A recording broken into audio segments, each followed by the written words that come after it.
Shalom sahabat-sahabatku dimanapun berada. Saya akan berbicara tentang yang mengaku nabi. Yosef Paul Sang mengaku nabi yang ke-26. Nah, kita akan mengukur dan melihat kenabian daripada Yosef Paul Sang ini menurut perspektif atau sudut pandang Alkitab.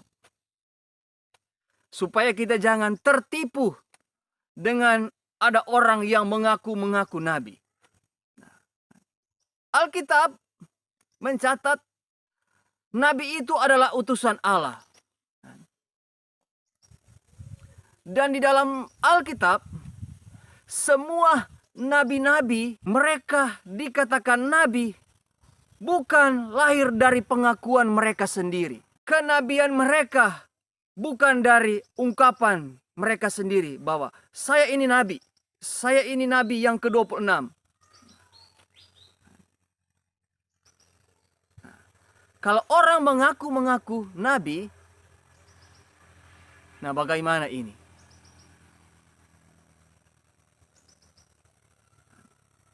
Kita bisa berpikir sendiri.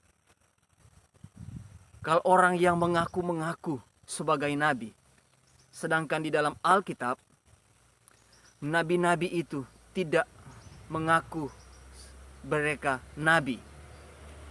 Tetapi pengakuan itu datang dari orang-orang. Bukan mereka sendiri yang memberikan pengakuan, saya ini nabi. Yosef Paul Sang mengaku sebagai nabi. Sebelum saya lebih lanjut lagi, kita lihat cuplikan videonya ini. Ini gua nih Nabi ke-26. Nabi ke-26 dan rombongannya tambah lama tambah edan. Pengakuan Yosef Paul Sang, dia adalah nabi. Nah, di dalam Alkitab mencatat nabi yang diutus oleh Tuhan, dia datang dari keturunan Yahudi. Dia adalah golongan orang Yahudi. Paul Sang, dia keturunan Yahudi? Kita melihat profilnya, dia lahir di Jawa, sekolahnya di Jawa. Nah, berarti dia orang? Ya. Nah, di Alkitab juga, di dalam Alkitab mencatat begitu banyak nabi yang dicatat, ditulis di dalam Alkitab. Bukan hanya 25, bukan hanya 26, tetapi berpuluh-puluh nabi. Lebih daripada 26. Yang dicatat di dalam Alkitab. Nah, kalau dia mengaku nabi yang ke-26, bagaimana dengan catatan yang ada di dalam Alkitab? Ada begitu banyak, lebih dari 26 ini nabi-nabi. Di mana posisinya sebagai seorang nabi?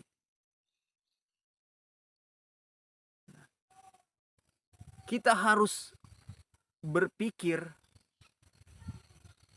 dengan baik. Yesus sudah berkata, di akhir zaman akan datang nabi-nabi palsu. Akan datang penyesat-penyesat. Dia akan datang berkata, memberikan pengakuannya sendiri, saya seorang nabi. Ada ciri-ciri daripada nabi. Nabi yang pertama, dia tidak menentang ajaran Tuhan Yesus. Dalam Lukas 6 ayat 27 dan 28. Ayat 27 berkata, kasihilah musuhmu, berbuatlah baik kepada orang yang membenci kamu. Ayat 28. Mintalah berkat bagi orang yang mengutuk kamu. Berdoalah bagi orang yang mencaci kamu. Ajaran Yesus yang tidak boleh kita tentang. Harus mengasihi musuh, bahkan diajarkan memberkati musuh. Bagaimana dengan Yosef Paulsang? Apakah ciri-ciri yang pertama ini ada pada dia? Sedangkan dalam videonya, dia mengeluarkan kata-kata cacian, kata-kata makian, tidak mengikuti ajaran Yesus, harus mengasihi musuh. Yang kedua, memiliki karunia nabi. Ya, bagaimana dengan Yosef Paulsang? Dia kan mengaku seorang nabi. Dia mempunyai karunia nabi. Dia dapat melakukan mujizat. Mujizat, apakah Yosef Paulsang ini tergolong nabi? Yang ketiga, ciri-ciri nabi. Berfokus pada Yesus. Dalam videonya, dia tidak berfokus pada Yesus.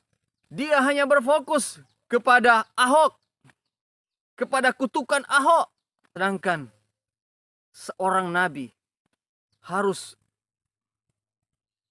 ada dalam pimpinan Roh Kudus. Nah, kalau ada dalam pimpinan Roh Kudus, apakah Roh Kudus ini akan mengutuk orang, akan mencaci orang, bahkan akan membuat kegaduhan? Tentunya tidak.